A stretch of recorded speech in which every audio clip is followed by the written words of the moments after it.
Good morning. My name is Amy Gonzalez, and I'm here to talk to you about a topic that is pretty common in our country today, but still unfortunate that it is pretty common. We know that families they go through divorce and they go through a lot of stuff throughout their life as children, but just because somebody goes through something doesn't mean that they have to give in to what society believes that you should be. Like a very famous author named Alfie Kahn, who is known for his knowledge in parenting and behavioral studies, he said, "The best parents acknowledge the needs of their children, learn all they can about those needs, and are committed to meeting them whenever possible." Now, throughout my years, I have gone through a lot that back then didn't seem as important, but now as an adult, I see that those were very pivotal moments in my growth, in my childhood, and those trials and tribulations are what made me who I am today, gave me my, my pillars in which I carry myself throughout life. My parents divorced when I was roughly about 4 years old, and ever since then, it's been more roller coaster and more rocky than one would definitely hope. Now, being raised solely by my mother, she was also a alcoholic, still is currently probably about 30 years or so. That it it's embedded in her that I know is not something that can be changed. She became very abusive and narcissistic in the way that she raised not only myself but for my older sister. Now, my older sister and I essentially had the same childhood growing up.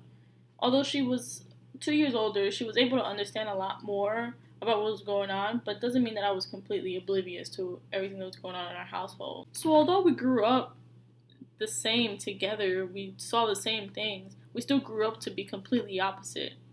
And that's mainly on the fact that I left my home when I was 17 to join the army. I went there, I served my time, I got married to my beautiful wife. I have a good job, I go to college now, and everything seemed to fall in place for me. Whereas my sister, she stayed at home till she was 21. She got pregnant, she left college, she dropped out, never went back.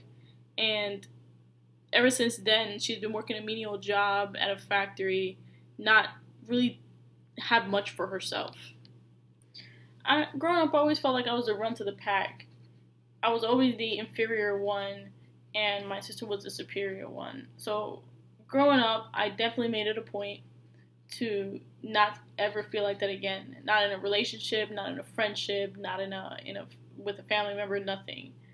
I would never ever let anybody feel inferior to somebody else because I know the feeling and how painful it can be growing up.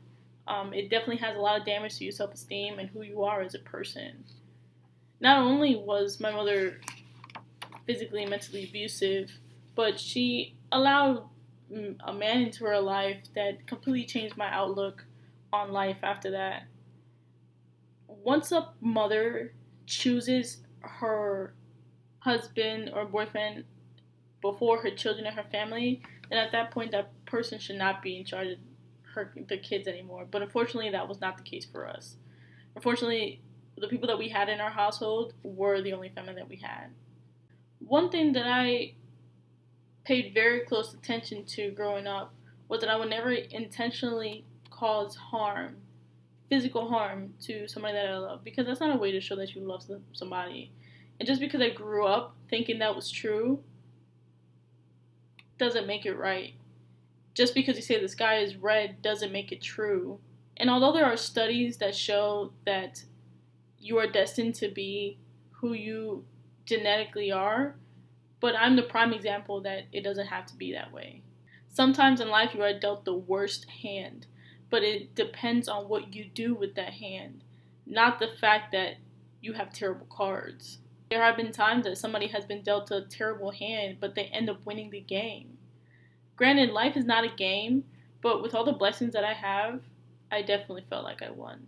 And I hope that you will too one day. Thank you so much for listening.